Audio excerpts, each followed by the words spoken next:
So let's bring in NBC's national political correspondent, Steve Kornacki. He's over at the big board. So, Steve, man, it's crazy. Polls coming out. We're 3 weeks away from this election. There were 3 network polls that came out yesterday. CBS had Harris up 3. ABC had Harris up 3. We have the race tied, which is a great way of saying, you look at margin of error, this is a tied race. Nobody knows anything. We can only look into the polls 3 weeks out and get a snapshot. What does that snapshot show you? Yeah, no, exactly. It's that time. They're going to be coming fast and furious, all these different polls right now. Well, take a look at ours. As you say, a tie. What's significant in ours is the shift that we found, at least relative to a month ago, September, the last time that NBC News was in the field with a poll. Back then, our poll had Harris ahead by 5. Now a tie. Just in terms to refresh people of what's happened since we took our last poll. This poll was conducted just in the wake of that Trump-Harris debate. What's happened since, obviously, there's been a vice presidential debate. There have been campaign events. Harris has done a number of interviews. I think the most significant shift that we found underneath in our poll is right here, and it's on the basic perception of the candidates. We asked, do you have a positive or negative view of both of them? Now, for Trump, you could see here 43 positive, 51 negative, not very good.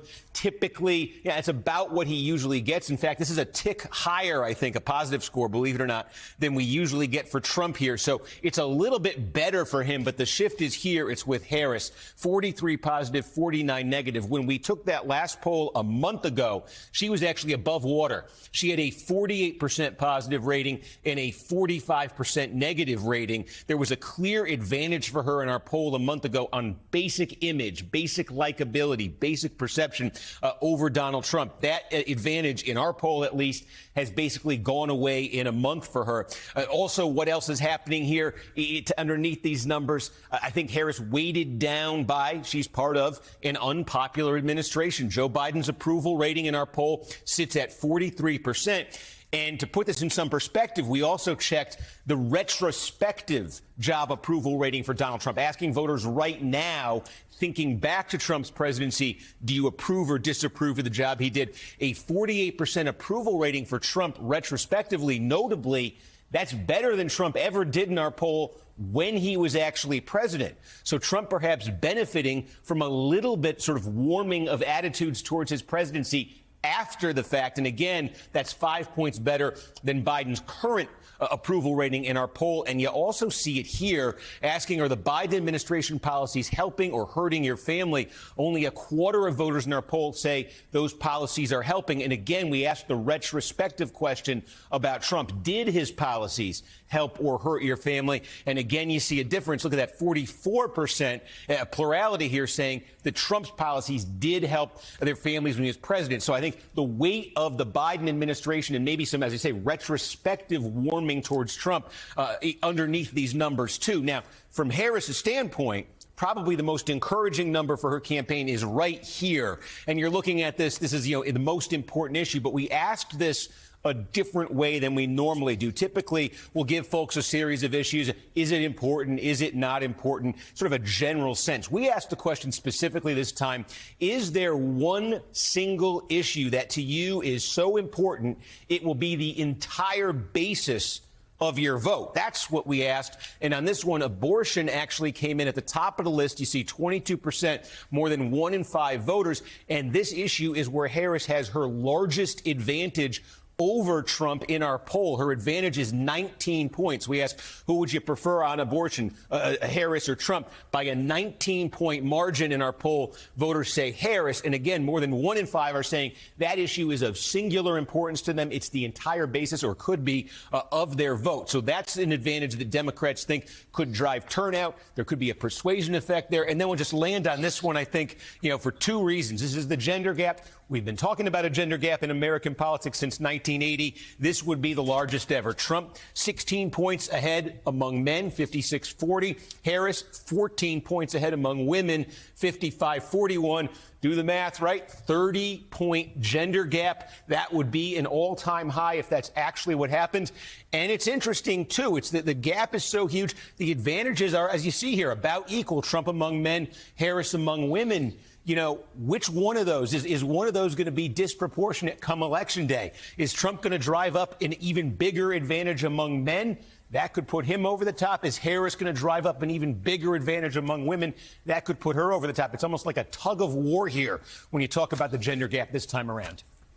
What's so interesting, Steve, is you sort of have these, you see the electorate changing just sort of under these candidates' feet, where you see black men and Hispanic men not coming back to the Democratic Party as much as they have in the past. At the same time, you see white, college-educated voters breaking to Harris in record numbers for a Democrat. And so, of course, we don't know how all of that washes out. But the operating theory I've always worked on in politics is usually for the most of the time, like, people come home to their party. I'd always go around telling people this, I'm going to knock on this Democrat's door and make them vote Republican. I go, you know what? My family was a Crest family. Colgate could have dumped all the toothpaste on our front door. My dad would have thrown it all away. We were a Crest family. We were a Walter Cronkite family. It was just locked in.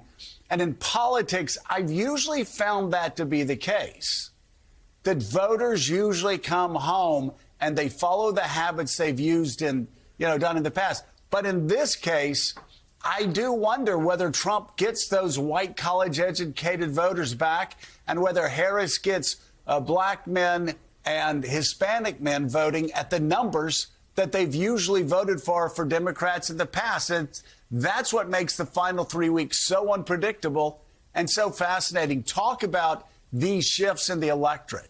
Yeah, absolutely. And look, for his historical comparison, we took an NBC poll a couple of weeks ago of just Hispanic voters. We showed Harris leading Trump by 14 points among Hispanic voters.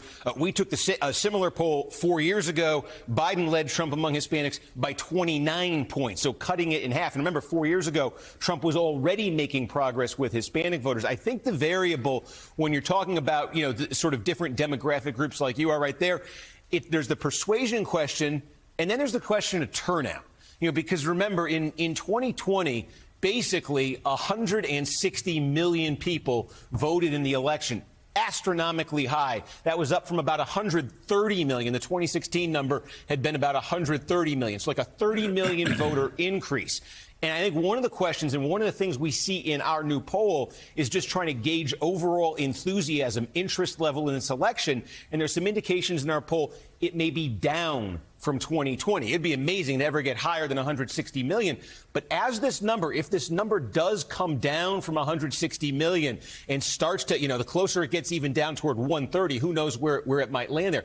But as it comes down, we do start asking the question there, are there disparities in in the turnout levels of some of these groups? And I think that gets to what you're talking about there. Trump's new strength, particularly among non-white male voters, really among non-white Hispanic, male Hispanic voters, younger male Hispanic voters. He's actually winning by double digits in our poll. But there's a question there when you get to voting history, likelihood to vote as a group. That's a less likely group to turn out in the general election than you're talking about, college-educated voters in the suburb. The turnout levels are typically much higher there. So a lot of the Trump support is based on, do these voters who are in polls are saying they're voting for him now? It's big shifts in the polls. Do they actually turn out? And I think the closer this number is getting to that 160 million from 2020, the answer is probably yes. As you start to fall down from 160 million, the more substantially you fall from that, the answer may be no. And that may be a big Democratic advantage if something like that were to come to pass. If that Trump coalition, voters who don't necessarily vote in midterm elections, they don't vote in special elections, they're saying they may vote in the presidential election. If they don't, you might get a disparity there in terms of turnout levels, and that could redound to Democrats' benefit this time around. We shall see. NBC's Steve Kornacki, thank you so much. Got it. Greatly appreciate it.